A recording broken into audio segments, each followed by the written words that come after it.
6차시인 모빌리티 연결 그리고 모빌리티 코딩에 대한 부분을 영상으로 담을 예정입니다. 모빌리티가 제작이 되면 교환에 안내되는 대로 유선 케이블을 CPU 보드에 연결을 하고 반대쪽 유선 케이블을 컴보드에 연결하신 다음 노트북이나 PC의 USB 포트에 연결을 하시면 되고요. 이 상태에서 로직의 확장 기능 로봇키트 RS를 클릭하셔서 호출을 해줍니다.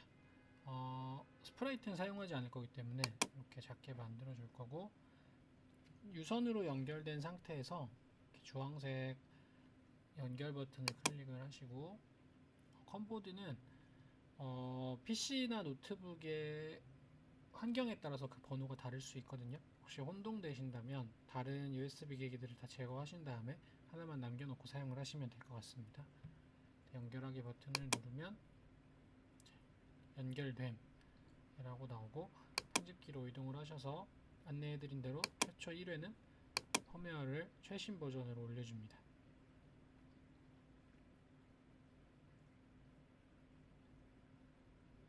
연결이 완료가 되면 확인을 누르고, 한번 펌웨어를 올려놓으면 그 다음에는 유선으로 이렇게 계속 사용을 할 필요가 없기 때문에 케이블을 제거하고, 케이블을 제거해 주시면 되고요. 무선으로 저희는 활동을 할 거기 때문에 컴보드를 케이스가 있는 블루투스 모듈을 장착해서 똑같이 USB 포트에, 그리고 케이블이 없는 블루투스 모듈은 CPU의 방향을 맞춰서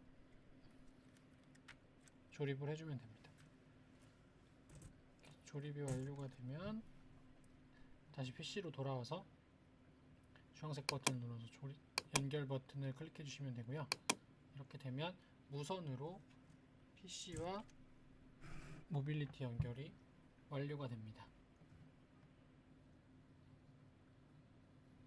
펌웨어 업데이트까지 작업이 끝나면 무선으로 세팅을 한 다음에 여기 새롭게 추가한 로봇키트 RS라는 카테고리에 생성되어 있는 이 블록들로 모빌리티를 제어할 건데, 스프라이트 제어와 똑같이 이 파란 색깔 블록은 동작과 관련된 코드 블록들이 마련이 되어 있습니다. 모터를 움직인다든지 서버 모터를 제어한다든지 하는 동작 블록들이 구성이 되어 있는데, 저희는 여기 있는 다섯 가지 파란색 블록 중 메카노미를 제어할 수 있는 블록들을 사용해서 코딩을 진행을 할 거고요. 먼저 위에서부터 순서대로 사용을 해볼게요. 이렇게 1번 모터를 15의 속도로 시계 방향 회전하기 블록은 저희가 처음 배선을 할 때 여기가 모빌리티의 전방이고 이쪽이 왼쪽 바퀴거든요. 전방의 왼쪽 바퀴를 1번 포트에 연결을 했고, 오른쪽 바퀴를 2번 포트에 연결을 했어요. 그리고 뒷바퀴 왼쪽 바퀴를 3번, 뒷바퀴인 오른쪽 뒷바퀴를 4번 포트에 연결을 한 점을 기억을 해두시면, 여기서 말하는 1번 모터는 왼쪽 앞바퀴를 말합니다. 이렇게 카메라에서 이동을 할 수 있으니까 손으로 쥐고, 똑같이 스프라이트를 코딩할 때와 똑같이 클릭했을 때 1번 모터를 15의 속도로 시계 방향으로 회전하게끔 코딩을 하는 겁니다. 그리고 모터를 동작시킬 때는 어떤 모터를 몇 초만큼 회전시킬지를 코딩해 주는 게 필요한데요. 저는 3초로 세팅을 한 다음에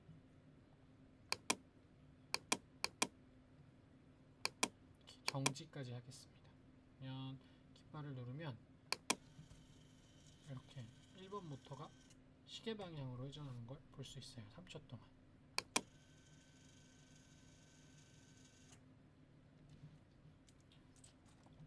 코딩한 내용 중에 이 정지하기 블록을 사용하지 않으면 어떻게 되냐면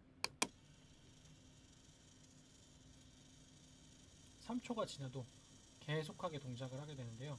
그 이유가 뭐냐면 이 모터를 회전시키는 블록은 회전하라 라는 명령까지만 전달을 하고 회전하고 멈추라는 명령은 하지를 않아요. 그래서 항상 어떤 모터를 회전해 하면 몇 초만큼 회전시킬지 명령한 다음에 정지까지 코딩을 해주셔야 됩니다.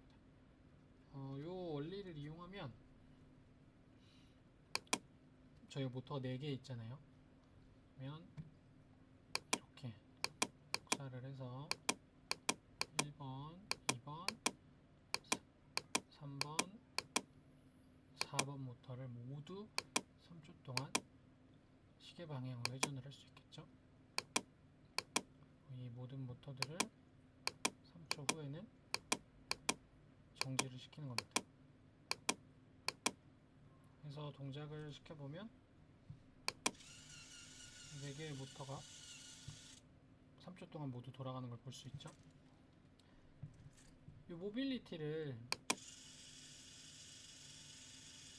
전진시키려면 모터의 방향에 대한 이해가 필요한데요.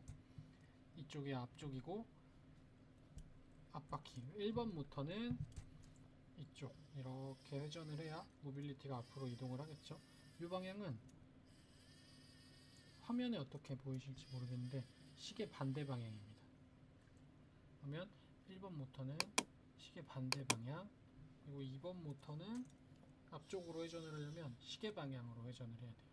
그리고 3번 모터는 아까 1번과 마찬가지로 이렇게 회전을 반시계 방향으로 해야 앞으로 갈 수 있습니다.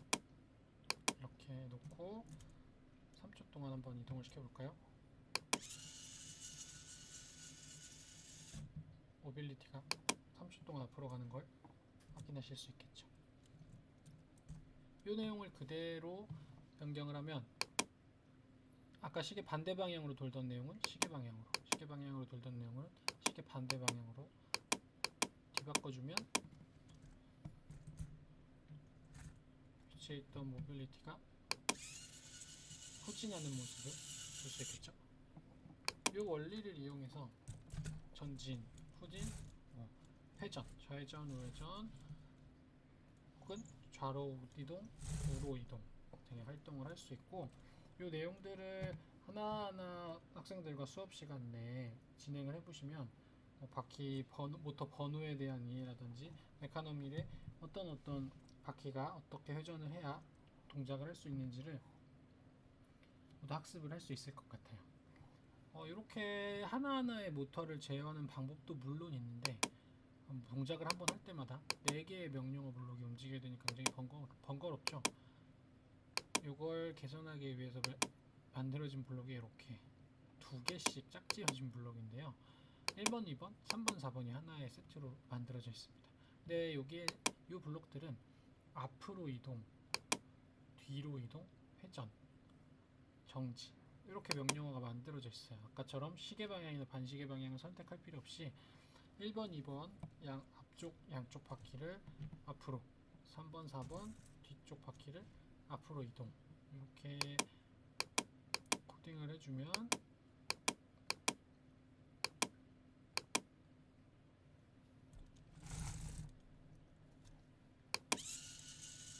이렇게 아까보다 절반 정도 짧은 코드로 모빌리티를 동작시킬 수 있습니다. 반대로 뒤로 이동을 하게 되면 이렇게 뒤로 가는 모습도 확인을 할 수 있겠죠. 회전, 왼쪽으로 회전, 왼쪽으로 회전 이렇게 코딩을 하면 모빌리티가 제자리에서 이렇게 좌측으로 회전하는 모습도 볼 수 있습니다. 당연히 메카노밀은 4개가 하나로 움직여야 되기 때문에 2개씩 번갈아서 코딩을 하는 것도 불편하죠. 이걸 개선하기 위한 마지막 블록이 이 메카노밀 로봇을 속도 몇으로 어떤 방향으로 제어하는 블록인데요. 이 화살표들을 클릭하면 이런 식으로 앞으로 이동, 오른쪽으로 이동, 뒤로 이동, 왼쪽으로 이동, 그리고 이렇게 45도, 마이너스 45도, 135도, 마이너스 135도, 회전, 정지 이렇게 명령어가 만들어져 있어요. 아까 아까 똑같은 동작을 만들어 보면 앞으로 3초 이동 후 정지. 코드가 블록 3개로 만들어지겠죠.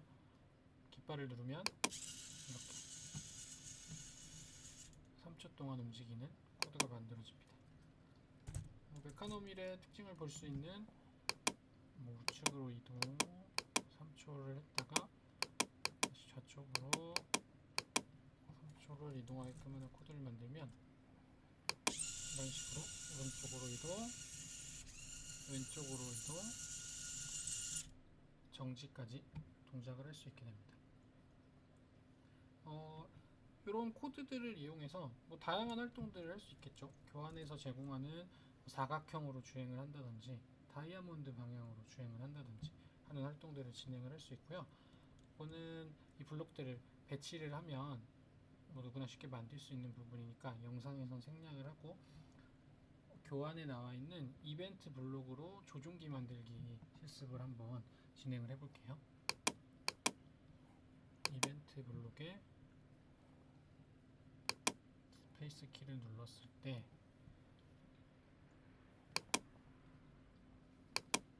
저희는 방향키 4개를 활용해서 코딩을 해볼 거고요. 이렇게 위쪽 화살표, 아래쪽 화살표, 왼쪽 화살표, 오른쪽 화살표 이렇게 4개의 키를 눌렀을 때 각각 해당할 블록들을 갖다 붙이면 되겠죠. 메카노밀 로봇을 앞으로 그리고 복사해서 왼쪽 화살표를 눌렀을 때는 왼쪽, 오른쪽 이렇게 코딩을 하고 키보드를 누르면 메카노밀을 통해서 움직이는 모빌리티를 제어할 수가 없게 됩니다. 이유는 정지하는 명령어가 없기 때문이에요. 한번 그래도 해보면 키보드와 같이 보여드리기 위해서 이렇게 세팅을 하고요. 위쪽 화살표를 누르면 앞으로 멈출 수가 없죠. 뒤쪽 화살표를 누르면 뒤로, 왼쪽, 오른쪽, 앞으로, 뒤로 이렇게 코딩을 할 수 있겠죠. 이벤트 블록만으로 원하는 방향으로 이동을 시키기 위해서는 정지 블록을 하나 추가하면 좋은데요. 각 화살표 키를 눌렀을 때 이렇게 예를 들면 1초씩만 움직이는 겁니다. 그래서 이걸 복사해서 1초 해당 동작을 한 뒤에 멈추고 1초 후에 멈추고 똑같이 이렇게 4개의 이벤트 블록이 만들어지겠죠. 이걸 가지고 다시 한번 동작을 시켜보면 이렇게 앞으로 누르면 1초만 1초만 1초만 1초만 움직일 수 있게 되는 겁니다. 이런 식으로 조종기를 만들 수도 있고요. 그런데 좀 연속해서 빠른 동작을 하고 싶을 때는 이 1초라는 기다리는 시간이 필요해서 자연스러운 동작이 만들어지지 않아요. 요 부자연스러운 동작을 개선하기 위해서는 조건문을 좀 코딩을 해야 됩니다. 이번엔 무한 반복하기에 가서 키보드를 누르는 동안만 해당 움직임을 하게끔 코드를 짜는 거죠. 감지 블록으로 이동한 다음 똑같이 위쪽 화살표 키를 눌렀는가 아래쪽 화살표 키를 눌렀는가 왼쪽 오른쪽 이렇게 조건을 만들어 놓고 이 조건에 해당할 때만 안에 있는 블록들이 동작을 하는 겁니다. 그러면 위쪽 화살표 키를 누를 땐 위로 아래로 왼쪽으로 오른쪽으로 그리고 아무것도 누르지 않았을 때는 이렇게 반복문 밖에 정지 명령어를 넣어놓는 거죠. 이렇게 코딩을 하고 깃발을 눌러서 동작을 시키면 제가 누르는 순간만 기다리기 블록 없이 로봇이 동작을 할 수 있습니다. 꾹 누르고 있으면 있고 이동을 할 수도 있고 짧게 누르면 누르는 순간순간에만 로봇이 동작하는 걸 확인을 하실 수가 있으세요. 이런 동작을 이용하면 키보드에 있는 키가 아주 많잖아요. 이 많은 키보드들을 전부 다 동작 명령으로 만들 수가 있어요. 교환에도 똑같이 활동이 제공이 되는데 메카노밀의 10가지 동작을 다 만드는 거죠. 이렇게 4개의 명령어 외에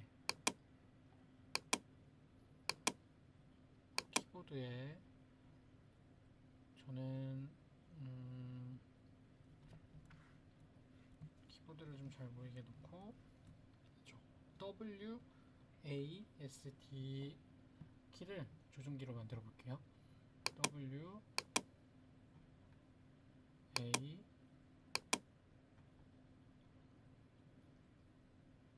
S,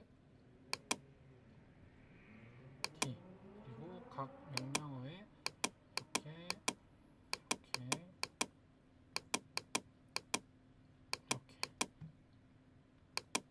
동작을 추가한 뒤에 코드를 실행하면 이쪽 W, A, S, D에 해당하는 방향키로도 모빌리티를 조정할 수 있고 당연히 아까 만들어 놓은 방향키로도 조정을 할 수가 있는 거죠. 학생들과 같이 이 키보드에 리모컨 기능을 만들어서 미션 주행을 한다든지 경주를 한다든지 타임어택 게임을 진행을 해도 재미있는 활동이 될 수 있을 것 같으니까요. 미리 준비를 해서 수업에 활용을 하시면 좋을 것 같습니다.